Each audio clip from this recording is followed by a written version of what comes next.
Y este contrato va a ser de cotidiana costumbre ya en la actividad del ingeniero.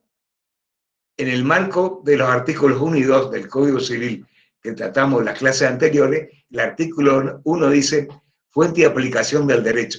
Los casos en que este código rige deben ser resueltos según las leyes que resulten aplicables.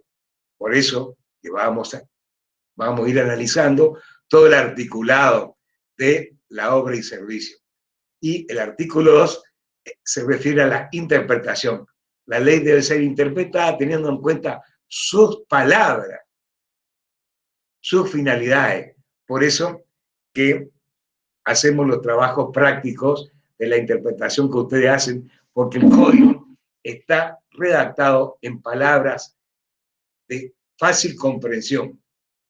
En la próxima clase del viernes 28 de agosto trataremos la sección 2 y 3. Hoy vamos a tratar la sección 1, que son las disposiciones comunes para las obras y servicios. En la sección 2, las disposiciones especiales para las obras, y en la sección 3, las disposiciones especiales de los servicios.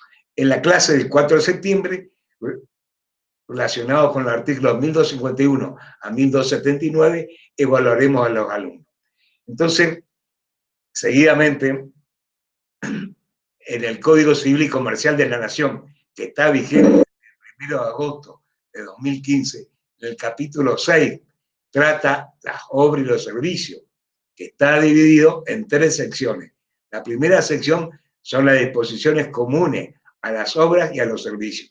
La sección segunda son las disposiciones especiales para las obras.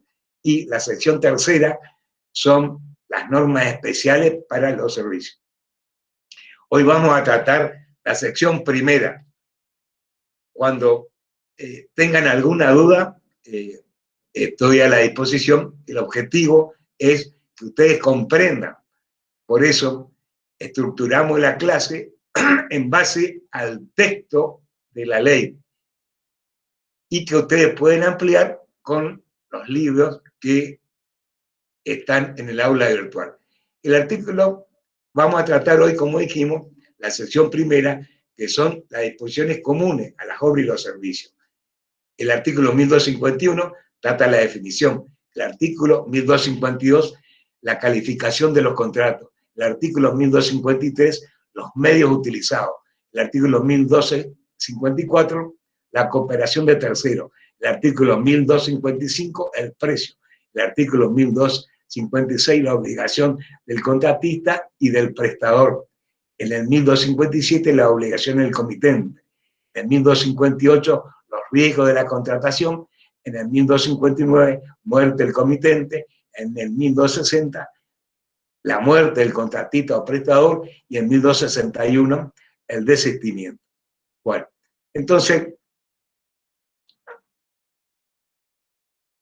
el artículo 1261 establece la definición y dice que hay contrato de obra o de servicio cuando una persona, según el caso, contratista en el contrato de obra o prestador de servicio en el contrato de servicio, actuando independientemente. Acá vamos a tratar el contrato de obra y servicio cuando se actúa independientemente. Seguidamente vamos a ver cuando hay relación de dependencia. Eso es materia del código laboral, o sea, la ley contrato de trabajo, la 20.007.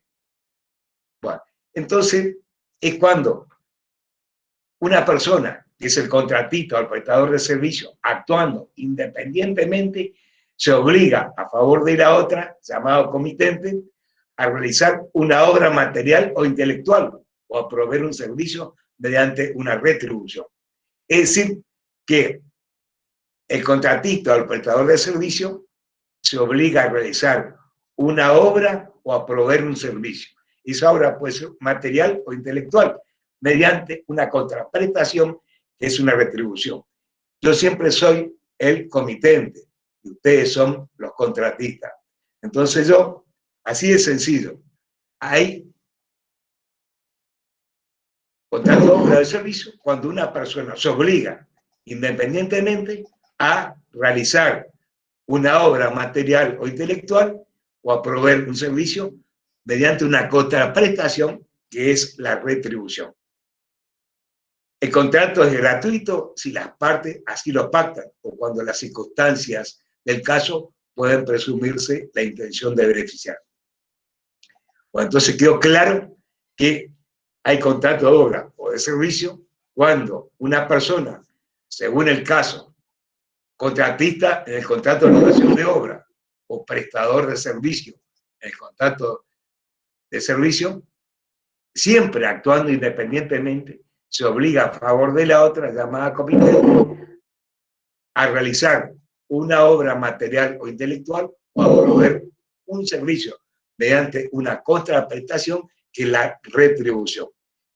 Entonces, una parte realiza la obra del servicio, que es el comitente, que es el contratista o prestador de servicio, y el comitente se obliga a pagar esa obra de servicio. El artículo 1252 establece la calificación del contrato. Si hay duda sobre la calificación del contrato, se entiende que hay contrato de servicio cuando la obligación de hacer consiste en la realización de una actividad independiente de su eficacia. Y se considera que hay contrato de obra cuando se compromete un resultado eficaz, reproducible o susceptible de entrega. Entonces, el contrato de servicio se obliga a hacer una obligación de hacer independientemente de la eficacia. En cambio, en el contrato de obra se promete un resultado eficaz. Los servicios prestados en relación de dependencia se rigen por las normas del derecho laboral.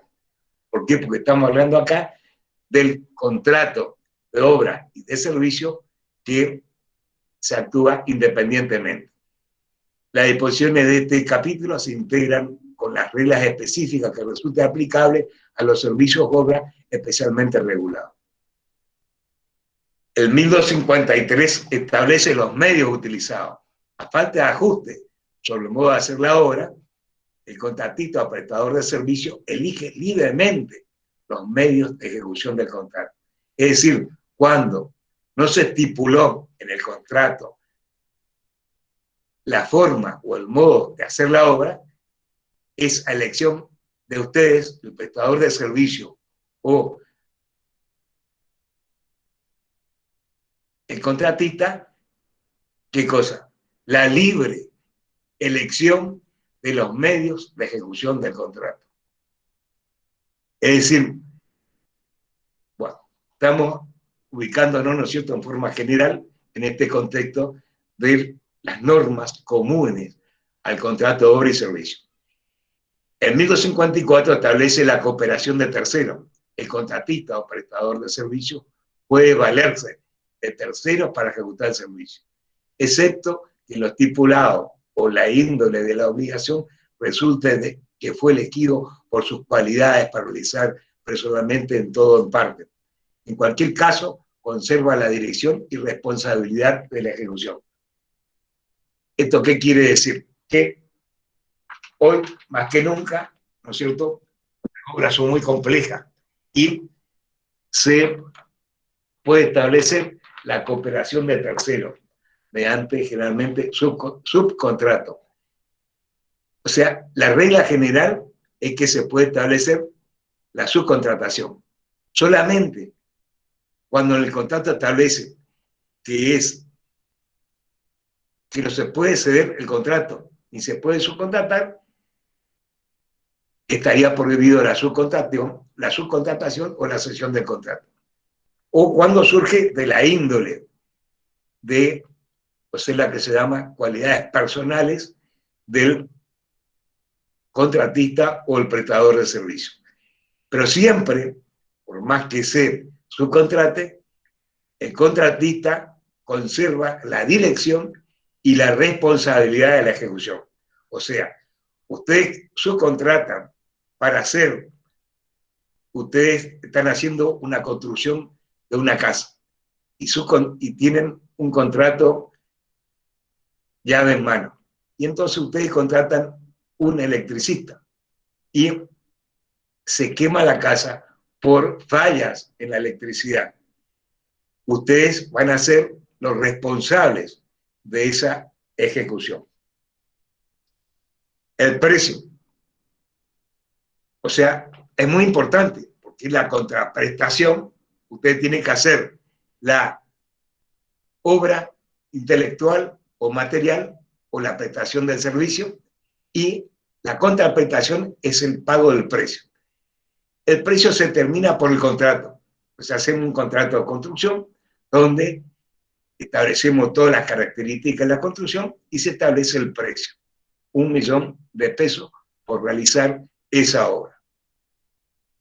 En el caso de que no se haya establecido en el contrato o hubiere dudas, se da aplicación supletoria la ley y subsidiariamente los usos. O sea, no pusimos en el contrato, ustedes tienen que hacer una pared. Yo lo contrato a ustedes como ingeniero para que me hagan una pared. No establecimos el precio, ni en la ley existe una consideración en cuanto a lo que corresponde al extimperio de la construcción de esa pared. Entonces va a ser por los usos. O sea, es lo que vale, es la construcción de esa pared en ese determinado lugar. Y en su defecto, por decisión judicial. Acá, muy importante, esta norma que establece en el precio que las leyes arancelarias no pueden cercenar la facultad de las partes de determinar el precio de las obras o de los servicios. O sea, anteriormente, generalmente las leyes arancelarias eran de orden público. Ya nos referimos a lo que es el orden público. Son normas, ¿no es cierto?, que están por encima de la voluntad de los particulares. Ahora, las leyes arancelarias son de carácter supletorio. O sea, no pueden cercenar la facultad de las partes de determinar el precio de las obras o de los servicios. De acuerdo a esta norma, se puede establecer libremente el precio independientemente de lo que establezcan las leyes arancelarias correspondientes.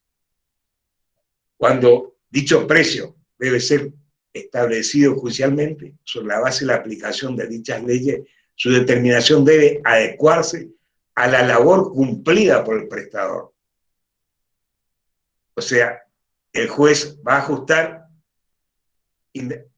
supletoriamente de lo que establece la ley arancelaria la real labor cumplida por el prestador o el constructor. Y aclara que si la aplicación estricta de los aranceles locales conduce a una evidente e injustificada desproporción entre la retribución resultante y la importancia de la labor cumplida, el juez puede fijar equitativamente la retribución. Es decir, que si supletoriamente, primero, ¿no es cierto?, dijimos que el precio se establece en el contrato. En el caso, supletoriamente, si no por la ley, supletoriamente por los usos y en última instancia por decisión judicial. Entonces, el juez, cuando decide, puede apartarse de la norma arancelaria vigente y ajustarla equitativamente a esa retribución.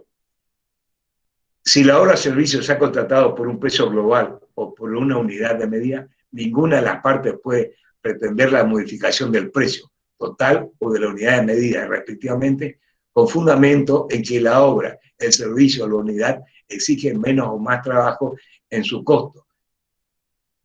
Bueno, excepto lo dispuesto por el artículo 1091, que es la teoría de la imprevisión. Si en un contrato conmutativo, o sea, contrato conmutativo es cuando existe un equilibrio entre la prestación de la construcción de la obra o la prestación del servicio y con relación al precio o el expendio convenido. La prestación a cargo de una de las partes se tornara excesivamente onerosa por una alternativa alteración extraordinaria de las circunstancias existentes al tiempo de su celebración, sobrevenía por causas ajenas a las partes y al riesgo asumido por la que es afectada, esta tiene el derecho a plantear extrajudicialmente, a pedir ante un juez por acción o como excepción la resolución total o parcial de contrato o su adecuación. La teoría de la imprevisión es de interpretación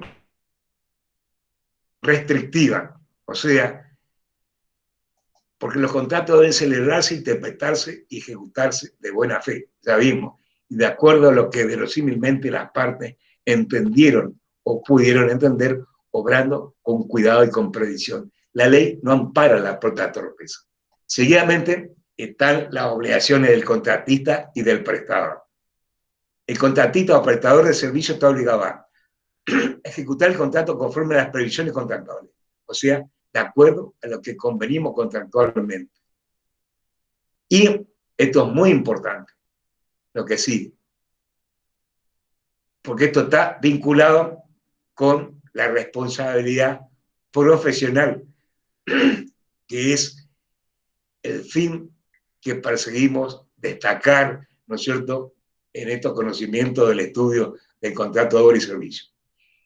Entonces, ejecutar el contrato conforme a las previsiones contractuales y a los conocimientos razonablemente requeridos al tiempo de su realización por el arte, la ciencia y las técnicas correspondientes a la actividad desarrollada. O sea, que la construcción o el servicio debe prestarse no solamente de acuerdo a lo convenido por las partes, sino que debe ajustarse, ¿no es cierto?, a las reglas del arte, a las reglas de la ciencia y a las reglas de la técnica, a la actividad desarrollada. Esto es mucho más amplio. Antes se refería, bueno, esto es lo que determina la interpretación última de la responsabilidad profesional en cuanto a la construcción, la prestación de servicios. Entonces, no solamente, es súper importante esto, el contratista debe ejecutar el contrato conforme a las previsiones contractuales, sino que debe ajustarse su construcción o su prestación de servicio a los conocimientos razonablemente requeridos para esa construcción o para ese servicio, cuando al tiempo de su realización, o sea que tiene que estar actualizado. O sea, hoy la ciencia, el arte y las técnicas evolucionan con una rapidez asombrosa, ¿no es cierto? Entonces, se va a interpretar de acuerdo a la responsabilidad profesional, de acuerdo al arte, a la ciencia y a las técnicas correspondientes a la actividad desarrollada. Pero este es lo fundamental, que es no solamente usted se va a eximir de responsabilidad por lo que está convenido en el contrato de cómo se va a hacer la obra o prestar el servicio, sino que esa construcción, esa prestación del servicio debe estar enmarcada por el arte, la ciencia y las técnicas correspondientes a la actividad desarrollada. Y reitero una vez más, porque es importante resaltar que esto es el tamiz por el cual se va a evaluar la responsabilidad profesional. El inciso segundo establece informar al comitente sobre los aspectos esenciales del cumplimiento de la obligación comprometida. Y el inciso C, el contratista o prestador de servicio debe proveer los materiales adecuados, que son los necesarios para la ejecución de la obra del servicio, excepto que algo distinto se haya pactado o resulte de los usos. El inciso 10 establece usar diligentemente los materiales provistos por el comitente e informar inmediatamente en caso de que esos materiales sean impropios o tengan vicios que el contratista o prestador debiese conocer. Y el inciso último establece la obligación de ejecutar la obra en el tiempo convenido, o en su defecto en el que razonablemente corresponde a su índole. Por ejemplo, si no se estableció el tiempo convenido, por ejemplo, la obra tiene que terminar el 20 de septiembre, de acuerdo a lo que razonablemente corresponda. O sea, si ustedes están por hacer una palco para el desfile del 9 de julio, entonces tiene que estar terminado, por más que no se haya establecido, para el 9 de julio. Y ahora viene la obligación del comitente. O sea, siempre yo soy el comitente, ¿no es cierto? O sea, ¿cómo dijimos que se definía el contrato de locación de obra de servicio?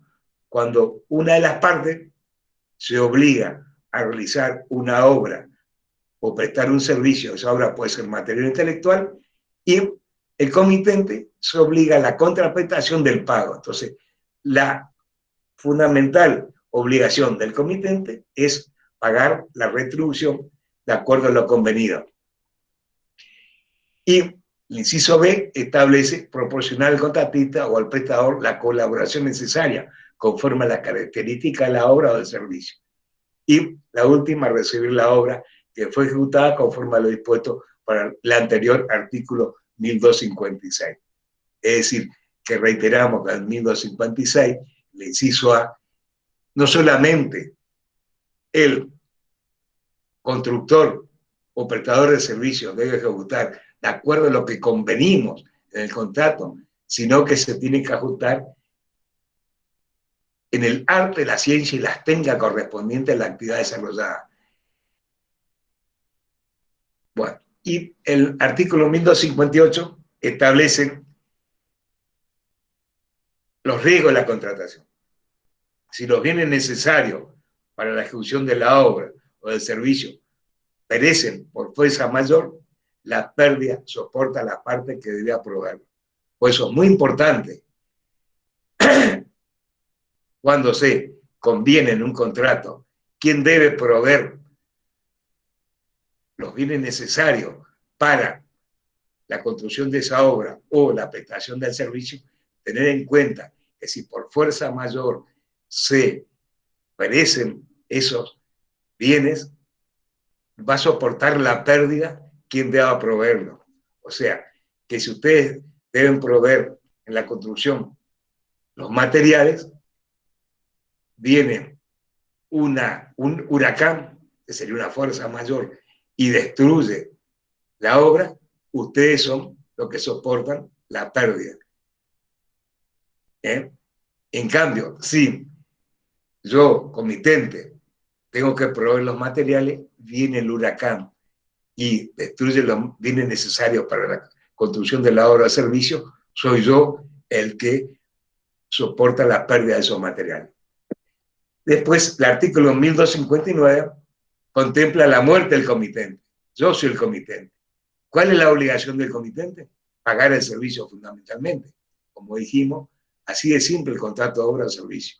Ustedes tienen que hacer la obra, ¿no es cierto? Ya vimos por el 1256 cuáles son las obligaciones que tienen que cumplir para la obra, y mi obligación principal del comitente es pagar esa obra. Consecuentemente, si muero yo, que soy el comitente, no extingue el contrato, excepto que haga imposible o inútil la ejecución. ¿Por qué? Porque mi obligación es únicamente de pagar, ¿no es cierto? O sea, muero yo y mis herederos o la sucesión que se abra, que es la continuación de la personalidad del causante mía, van a responder por el pago.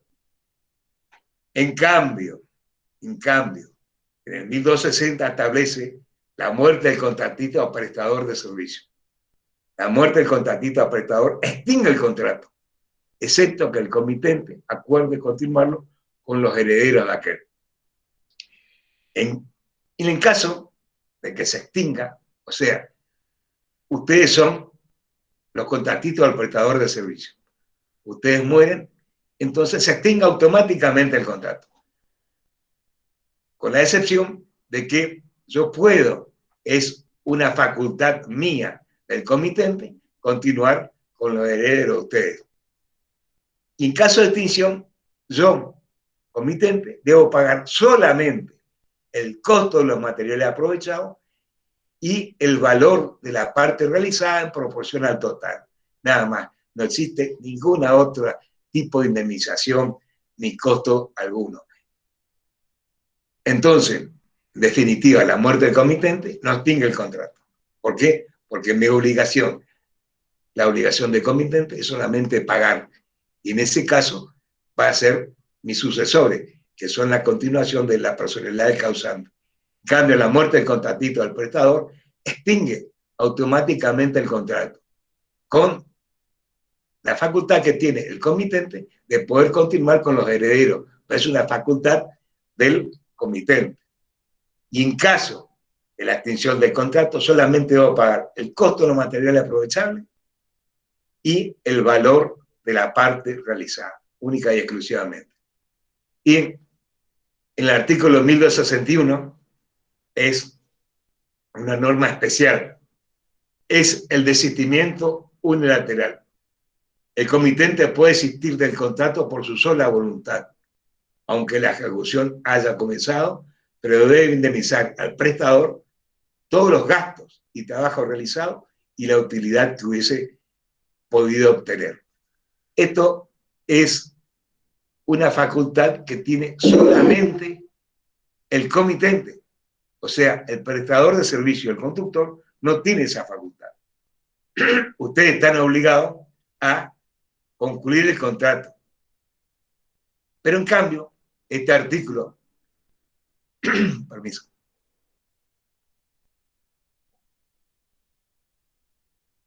este artículo 1261 faculta al comitente que por su sola voluntad, sin expresión de ninguna causa, fíjense, puede existir el contrato en cualquier momento, se haya comenzado o no, y solamente debe indemnizar todos los gastos y trabajos realizados y la utilidad que hubiera podido tener, con la salvedad de que el juez puede reducir equitativamente las utilidades si la aplicación estricta de la norma conduce a una notoria injusticia.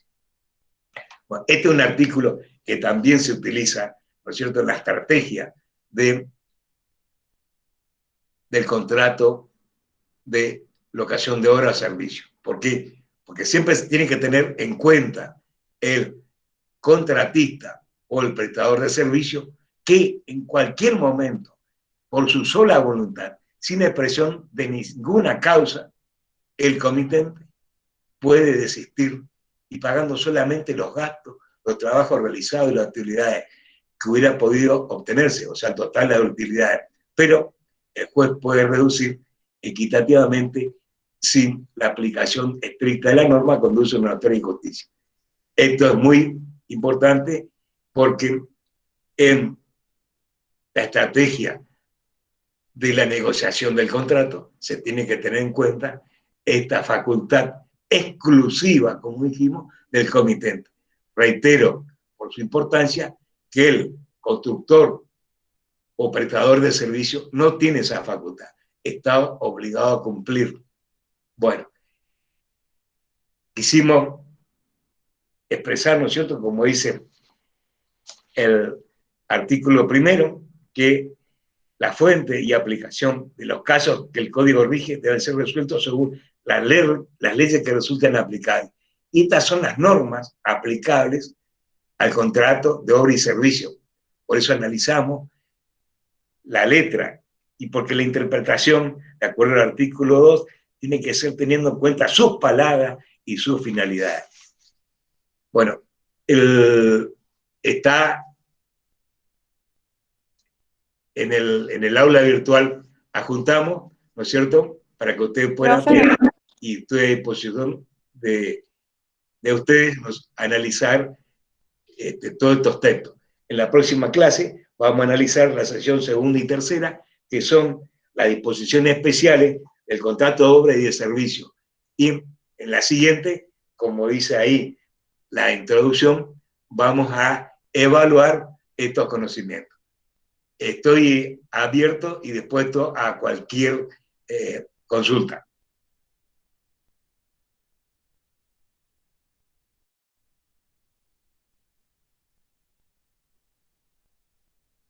Profe, yo recién Bueno, entonces nos vemos quería el preguntar algo. viernes que viene, si Dios quiere, a las 18 horas, donde, como decimos, vamos a analizar la sección segunda y tercera, que son las disposiciones especiales del contrato de obra y del contrato de servicio. Y esta normativa es súper importante, porque que vamos a completar estos conocimientos generales con la próxima clase, que son las disposiciones especiales, especialmente respecto al contrato de locación de obra, que durante toda su labor profesional, pública o privada, van a tener que analizar. Y estas son normas, ¿no es cierto?, de suma importancia. Bueno, nos vemos con la ayuda de Dios el próximo viernes a las 18 horas. Muchas gracias.